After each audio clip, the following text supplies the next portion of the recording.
Hey everyone, new OTs are out because of Festival Collection, so it's time to rate the OTs. We have to rate everything. Everything must be in a tier list. Life is a tier list, right? But before you go, Kai, have you gone crazy? Why are you endorsing OTs? Right? Are you on the OT train? Surprise, boys! Ban OTs is the top tier, so we're not gonna. We're not gonna. This is a different video, okay? We're not gonna go too deep into that, but there is another thing above it. If you were watching the video, you will see it. If you complain in the comments that I'm a OT. What do you call it now? I don't know. OT enjoyer. You didn't watch the video, so if you see anyone in the comments post that, call them out, right? Call them out. Now, how am I gonna rate these OTs? So, S tier OTs pretty much are gonna just be the best OTs, and I think we all know what they are.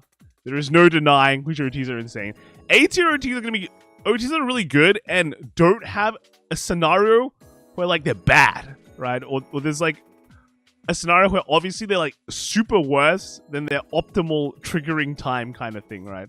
And then we'll rate the rest after that, because obviously there's gonna be, A has to be better than B, and B has to be, you know how tier lists work, right? So let's just start off. Let's throw this out there. Which are the best OTs? I think it's just straight up Drag Vader and Brand Gates. These two OTs are just absolutely insane, and I think it's like in this order as well. Because guess what? With Drag Vader, they print cards that specifically don't work with Drag Vader because it's too good, right? It's just too good. So yeah, Drag Vader is just like the best. Brand Gate OT, you just, it has such a huge impact, right? Doubling the power and doubling the crit and everything is just like game winning. And in situations where it's not, they have to expend so much hand to not game lose that you've pretty much game won. Yeah, but Drag Vader, you get multiple Vanguard swings, extra drive checks, means extra pluses. It's just too good, right? These two OTs are cut above the rest. By the way, I'm not gonna rank the Monster Strike ones just because they're not coming out in English. And to be fair, I feel like they're kind of outclassed by the other OTs out there now. Anyway, but just to be fair for our English folk, I'm not gonna rank these ones. Let's talk about the new OTs. Right, how good are the new OTs? So light OT, I think, is A tier. I think this OT is actually really, really good. People go, oh, it's just an Obaria. Oh, yeah, you retire the Guardians, but it's like having two columns get 100 mil. In fact, it's worse than Obaria because you can split the 100 mils. So if your opponent PGs, you still get 2 big swings, right? But there is so much more about this OT that makes it crazy good. Right, you get to draw a card for every 2 empty circles your opponent's side of the board, including the Guardian Circle. That means there's 6 circles available, so you can draw 3. And then with the OT skill, you draw 1. If you trigger this in the early game, you are drawing 1 billion cards. Well, you're drawing like probably 3 or 4, right? And usually what happens in the early game is your opponent guards with 1 card, like 15k shield for like for an OT to pass. So when you break those, it feels so good. You're like winning, right? But then drawing 3 cards on top of that, bro, you're like super winning. Drawing cards in the early game just is so impactful that it's insane. So the fact that this works early game like this works really well. And then you'll face late game, you'll board wipe your opponent's field. Late game, you'll board wipe your opponent's field to draw cards. That's where your both hand sides are going low. Huge impact against decks that commit important cards to the field and expect them not to get retired because you're playing a deck that doesn't retire. This popping out and just ruining their plans, as well as possibly breaking all their guards and getting a damage in, is just really, really good too. So I think light OT, there is rarely any situations where this card is bad. Like, the bad situations for this OT are very, very specific, right? Like, for example, you're about to deck out. Oh no, I drew 4, I deck out, right? Or a scenario where you're a deck that goes through a deck really quickly, and then you probably wouldn't even run this card. Yeah, you probably wouldn't run this card. And then if they PG their Vanguard, you only get a 100 million and a draw X and a retire X. That's like the worst, and that's a pretty like good worst case scenario, right? That's like one scenario again where Obaria will work better, but hey, you're getting so many good additional effects on top of this that light OT is just. It's just really, really good. It's just really good. So, overall, very nice. Like, also, in the early game when you trigger this, and your opponent, and you don't draw 4 because your opponent's committed a board to rush you, you just won the game there as well, right? Let's throw that out. If you're not drawing 4 cards in the early game because your opponent has a board, you just won the game, right? There. Light OT, probably I think is one of the better OTs that has been released so far. Dark OT though, Dark OT. I actually think Dark OT is okay, but it's much more specific when it needs to be used. So you heal 1, right? Because you add a card from a damage zone to your hand, then you call a card from your hand to the field, and then you go plus 10k. So you do make an extra attack with this, which is okay. And then you heal 1, so it's nice. So, but then in terms of where it's useful in, it's very specific. And you've heard of scenarios where, you know, OTs ruin your games by going to damage early game. You don't have any damage to play. This will actually heal that 1 damage, and you can give your opponent a turn. So there's like specific scenarios where this OT can actually be not the best. Now you could say, hey, if the damage is so important, why don't you just not heal? And then basically you've just wasted an OT. So again, like I'm saying, there are scenarios where this card is not good. Also, it requires you to attack weirdly. So if you have a front row that is all standing and you swing Vanguard first, you've kind of wasted an entire extra attack for this. So that's also another... I mean, you don't have to call, right? You just plus and heal, but you're not getting the max value of this OT. So I think Dark OT is weird. It's not... it's much more specific in where it needs to, where it works in, and it's not as generically good as like the light OT. So that's why it goes into B. In terms of other cards that go to B, I think it's kind of similar to the red OT, right? But red OT has the added like value of you don't have to swing Regard first. You can swing Vanguard first and still get the max value for this. You don't get to heal, but I think it's in aggressive decks, like just pure aggressive decks where you don't worry about having to salvage. I still think red OT is fine, right? I still think it's fine. So I think in terms of the B tier and generic OTs, it's kind of a toss-up between these two if you're heading down this direction. But when you're going here in terms of generic OTs, you basically choose between blue OT and light OT. Now, blue OT, I think everyone just knows is just really good right now, and it's just been consistently good. Let's put it that way. Having an extra crit, it's nice. Extra crit in deck, and being able to salvage usually means you'll always get something for this OT. Now, the quality of your salvages varies greatly. It will vary greatly in that in the early game, you probably don't have anything good to salvage, and in the late game, you'll have a lot of good stuff to salvage. So overall, just very nice, right? If you don't know what OT you're running, you can usually never go wrong with blue OT.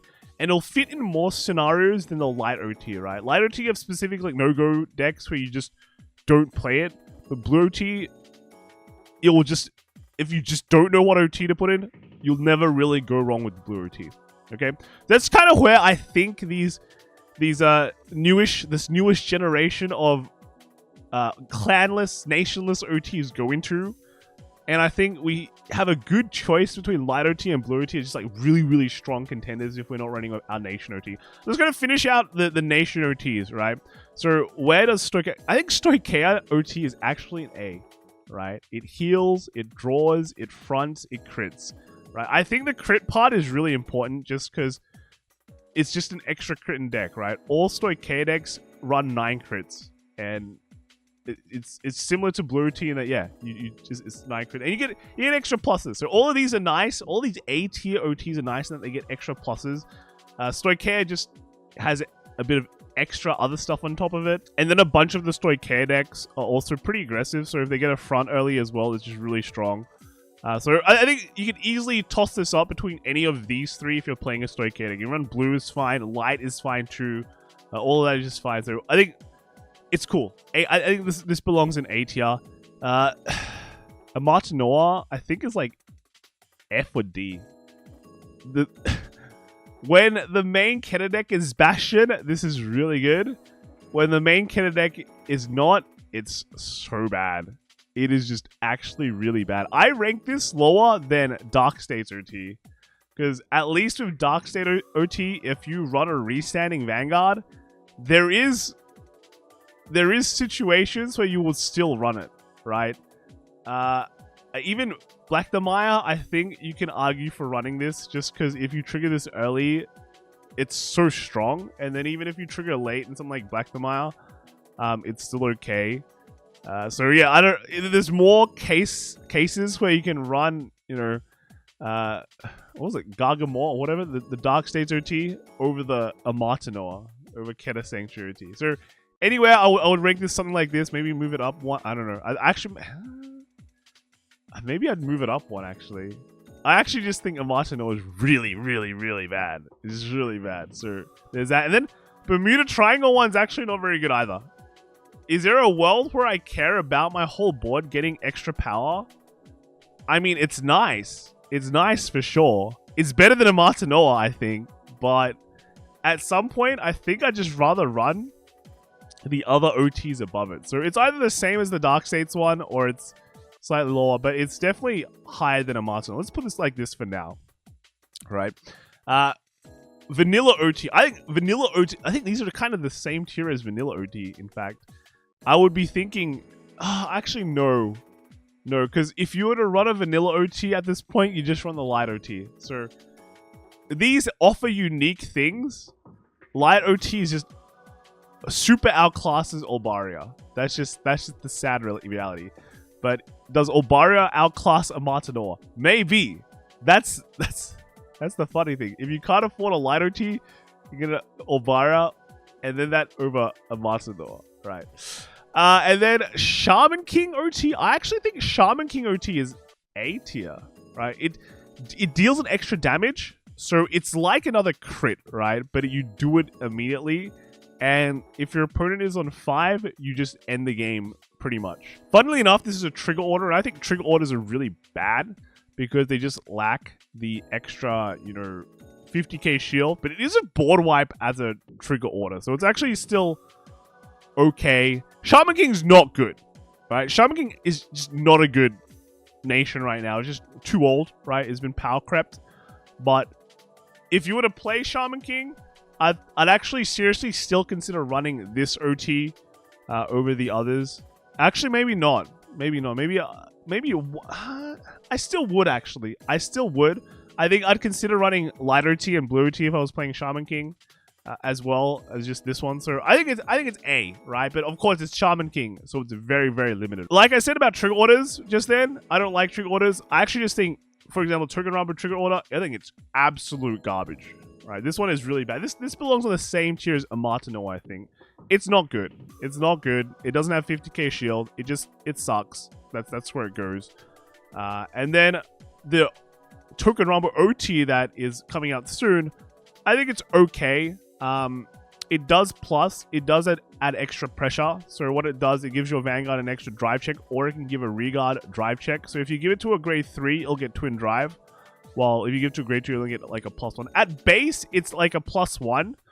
And at best, it's a +2. But since it's a drive check, there's extra pressure there, right? So it makes it better than just straight up drawing 1 and drawing 2.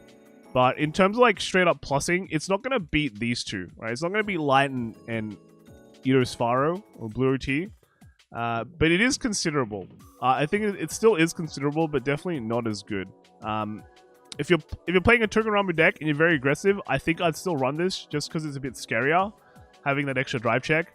But then in every other deck where you're maybe less aggressive, I mean, overall Token Rumbles are pretty aggressive, but it's still okay not to run it. Right? It's still okay not to run it. You can run any of these other generic OTs, and I think you're fine.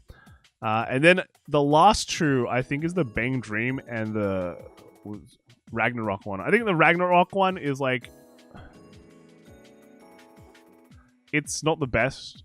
I think, like, what, you get a restand, you get a stand, your front row gets 10k, right? That's all right, an extra attack. But I think it's kind of at the, it's not unique, you know, it's not really unique, and it's definitely like way less powerful, I think, than any of these generics. So it can probably be this, you can probably chill out with Vanilla OT, and then I think the Bang Dream one is bad. I think it's actually bad. I could be wrong here. I could be wrong. You technically get a +5, right? But the +5 you get has to all be different names, and they have to share a same race as your Vanguard. So you have to get all Mephonica or all Mygo, and they all have to be different names. And the Sentinel is not doesn't share a race, I don't think. It shares a nation, right? So it's Bang Dream, but doesn't share a race. So you can't salvage that. So, okay, +5 sounds great on paper, but it's maybe rare. It's a bit hard that you'll ever get 5 different names in your drop zone. Like, late game, sure, right? You get it all. But early game, you won't. The fact that you can't get a Sentinel means that you get a +5, and they're all garbage in terms of shield value. So you could just, like, straight up still die. So, I don't know. I feel like running any of these other cards are just better than just the Bang Dream ones. And I think if you look at the list, everyone is not running the Bang Dream OT in MyGo, for example, and everyone is running Blue OT. So, I think, you know, they can run Blue OT now. When Light and Dark comes out, they'll run that, and automatically their OT life is better. So, I think maybe this is the tier list, right? So, S tier, I think, is straight up. Straight up better. It's just straight up good OT. It's very hard to beat. A tier OTs, very generic, very useful, and in Shaman's case, Shaman King's case, like, kind of unique in terms of what it gets. It is the only trigger OT that is any good at all, right? B tier OTs are still good. They're kind of weird in their ways, kind of less good than the A tiers straight up, but they have their place still, right? Like Red OT. The other OTs might be better, but there are scenarios where you're playing an aggressive deck, you want to run Red OT over the top 4, right? Well, just these two. And the Dark one too, you know, very unique effect. So yeah, it is where it is. Series C tier OTs, like Dark States and Bermuda Triangle, they're not good, right? They're not the worst. There is a very niche scenario where you run them, like, again, restanding Vanguard for Dark States. And then D tiers are just like, I think, run the other stuff. Obara, clearly outclassed. I feel like the Ragnarok ones are also clearly outclassed. And F tiers, they're Fs for a reason. They suck, right? They suck. Amartinoa, sorry, I hate it. Maybe I'm giving Amartinoa too much hate, right? Maybe it's not as harsh. Maybe, okay, let's put it here. Let's put it D tier OT, right? It's a D tier OT. When I look at the Token Run with Trigger OT, I just feel awful. Bang Dream one as well is the same. I think they're just pretty bad. But yeah, that's pretty much the list. Maybe the Bang Dream one can go up slightly, but I don't know. Nah, I think it's okay. So that's it. Let me know what you guys think in the comments below. Do you agree with this OT tier list? And I'll see you all next time when more OTs come out. All right, bye.